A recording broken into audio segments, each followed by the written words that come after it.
Hi friends, മീനൊക്കെ വറക്കുവാൻ എല്ലാവർക്കും അറിയാം. എന്നാലേ മീൻ വറുത്തതിൽ രുചി കൂട്ടുവാനുള്ള ടിപ്സൊക്കെ നിങ്ങൾക്ക് അറിയാമോ? അങ്ങനെ അറിയാവുന്നവരാണെങ്കിൽ ഒന്ന് കമൻറ്റ് ചെയ്യണേ. അപ്പോൾ അറിയാത്തവരാണെങ്കിൽ നിങ്ങൾക്കാണ് ഈ ഒരു ടിപ്പ്. അടിപൊളി ടിപ്പാണ്. ഇഞ്ചി വെളുത്തുള്ളി പേസ്റ്റ് ഒന്ന് അരച്ച് നമ്മൾ നേരം കളയേണ്ട ആവശ്യമില്ല. വീട്ടിലുള്ള രണ്ട് ചേരുവകൾ മാത്രം മതി നമുക്ക് ഈ ഒരു മസാല തയ്യാറാക്കിയെടുക്കാൻ വേണ്ടിയിട്ട്. പെട്ടെന്ന് നമുക്ക് മസാല തയ്യാറാക്കിയെടുക്കാൻ സാധിക്കുന്നതായിരിക്കും.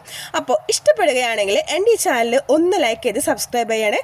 പിന്നെ ഇതുപോലത്തെ ടിപ്സൊക്കെ നിങ്ങൾക്ക് ഇഷ്ടമാണെങ്കിൽ, ടേസ്റ്റ് കൂടാനുള്ള ടിപ്സൊക്കെ നിങ്ങൾക്ക് ഇഷ്ടമാണെങ്കിൽ ഈ ചാനൽ ഒന്ന് ലൈക്ക് ചെയ്ത് സബ്സ്ക്രൈബ് ചെയ്താൽ മാത്രം മതിയാകും. അപ്പോൾ നല്ല അടിപൊളി മീൻ വറുത്തത് എങ്ങനെ തയ്യാറാക്കാമെന്ന് ഒന്ന് കണ്ടിട്ട് വന്നാലോ. അപ്പോൾ നമുക്ക് നേരെ വീഡിയോയിലേക്ക് കിടക്കാം. അതിനായിട്ട് ഞാനിവിടെ എടുത്തിരിക്കുന്നത് അയിലമീനാണ് കേട്ടോ. നിങ്ങൾക്ക് ഏത് മീൻ വേണമെങ്കിലും എടുക്കാം. അയിലമീൻ നല്ലപോലെ നുറുക്കി കഴുകി വാഷ് ചെയ്ത് കൊണ്ടുവന്നിട്ടുണ്ട്. ഇനി ഇതിലേക്ക് മസാല ചേർക്കുന്നതിന് മുന്നായിട്ട് ഒരു ബൗളിൽ 2 ടേബിൾ ടീസ്പൂൺ നാളികേരപ്പാലെടുത്ത് ചേർത്തിട്ടുണ്ട്. അതിലേക്ക് 1 ടീസ്പൂൺ റവയും ചേർത്ത് നല്ലപോലെ ഒന്ന് മിക്സ് ചെയ്യേണ്ടതായിട്ടുണ്ട്. അപ്പോൾ നാളികേരപ്പാൽ നമ്മൾ മീനൊക്കെ കറി വയ്ക്കാൻ വേണ്ടി നാളികേരപ്പാൽ പിഴിയുമ്പോൾ അതിൽ നിന്ന് 2 ടേബിൾ ടീസ്പൂൺ മാറ്റി വെച്ചാൽ മതിയാകും. അല്ലെങ്കിൽ നാളികേരപ്പാലില്ലെങ്കിൽ നമുക്ക് നാളികേരപ്പാലിൻ്റെ പൗഡർ എടുത്താലും മതി. അങ്ങനെ നമുക്ക് ഇതുപോലെ ഒന്ന് മിക്സ് ചെയ്ത് മാറ്റി വയ്ക്കാവുന്നതാണ് കേട്ടോ. ഇനി നാളികേരപ്പാലില്ലെങ്കിൽ നമുക്ക് റവ ജസ്റ്റ് വെള്ളത്തിൽ കലക്കിയാലും മതിയാകും. അങ്ങനെ ഇതിലേക്ക് നമുക്ക് പൊടികൾ ചേർത്ത് കൊടുക്കാം. അപ്പോൾ നമ്മുടെ നാളികേരപ്പാലും റവയോടെ റെസ്റ്റ് ചെയ്യട്ടെ. പൊടികളായിട്ട് ഞാനിവിടെ ചേർക്കുന്നത് 1.5 ടീസ്പൂൺ മുളക് പൊടി ചേർത്ത് കൊടുത്തിട്ടുണ്ട്. ഇനി ഞാൻ ഇതിലേക്ക് ഒരു നല്ല ഫ്ലേവർ കിട്ടുന്നതിന് വേണ്ടിയിട്ട് ഒരു പിഞ്ച് മല്ലിപ്പൊടി ചേർത്ത് കൊടുക്കുന്നുണ്ട്. കൂടിപ്പോകരുത്, ഒരു പിഞ്ച് മല്ലിപ്പൊടി മാത്രം ചേർത്താൽ മതി. ഇനി ഞാൻ ഇതിലേക്ക് 1/4 ടീസ്പൂൺ മഞ്ഞൾപ്പൊടി ചേർത്ത് കൊടുക്കുന്നുണ്ട്. ഇനി ഞാൻ ഇതിലേക്ക് പെരിഞ്ജീരകവും ഏലക്കയും പൊടിച്ച് വെച്ചിട്ടുണ്ടായിരുന്നു, അത് ഒരു 1/4 ടീസ്പൂൺ ചേർത്ത് കൊടുക്കുന്നുണ്ട്. ഇനി ഞാൻ ഇതിലേക്ക് ചേർത്ത് കൊടുക്കുന്നത് 1/2 ടീസ്പൂൺ കുരുമുളക് പൊടിയാണ് കേട്ടോ.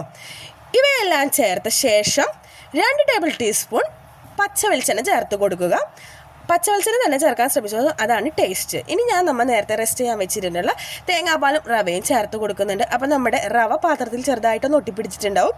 അപ്പോൾ നമ്മളിതൊരു ടീസ്പൂൺ വെച്ചിട്ട് മുഴുവനായിട്ട് നമുക്ക് ഈ ഒരു മീനിലേക്ക് ചേർത്ത് കൊടുക്കാം. ഇനി നമുക്ക് കൈ വെച്ച് നല്ലപോലെ ഒന്ന് മിക്സ് ചെയ്ത് കൊടുക്കാം. അപ്പോൾ നമ്മൾ തേങ്ങാപ്പാലിലെ വെള്ളം ഇങ്ങനെ അടിയിലേക്കൊക്കെ വരുന്നതായി തോന്നും.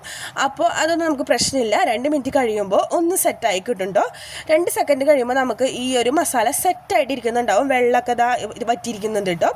അപ്പോൾ ഇതാ കണ്ടില്ലേ, നമുക്കിതൊന്ന് റെസ്റ്റ് ചെയ്യാൻ വേണ്ടി മാറ്റി വയ്ക്കാം. അപ്പോൾ ഇതിലേക്ക് ഞാൻ ഉപ്പിടാൻ വേണ്ടി മറന്നുപോയി. അപ്പോൾ ഞാൻ ആവശ്യത്തിന് വേണ്ട ഉപ്പും ചേർത്ത് കൊടുത്തിട്ടുണ്ട്. എന്നിട്ട് നല്ലപോലെ ഒന്നും കൂടെ മിക്സ് ചെയ്തെടുക്കുന്നുണ്ട്. അപ്പോൾ ഉപ്പൊക്കെ നിങ്ങൾ ആദ്യം തന്നെ ഇട്ടോളൂ, ഞാൻ മറന്നതാണ് ഉപ്പിടാൻ വേണ്ടിയിട്ട്.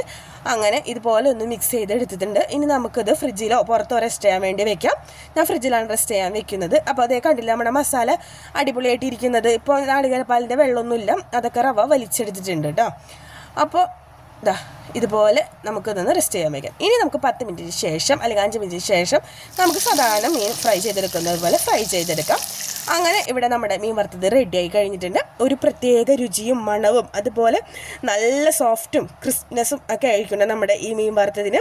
അപ്പോൾ ഇങ്ങനെയൊന്ന് നിങ്ങളൊന്ന് ട്രൈ ചെയ്ത് അഭിപ്രായം അറിയിക്കണേ. അപ്പോൾ ഇത് നിങ്ങൾക്ക് അറിയാമെങ്കിൽ ഒന്ന് ലൈക്ക് ചെയ്യുക. അതുപോലെ ആദ്യമായിട്ടാണ് ഇത് കാണുന്നതെങ്കിൽ ഒന്ന് കമൻ്റായിട്ട് അറിയിക്കണേ. എന്തായാലും ഞാൻ ട്രൈ ചെയ്ത് നോക്കി, എനിക്ക് വളരെ ഇഷ്ടപ്പെട്ടു.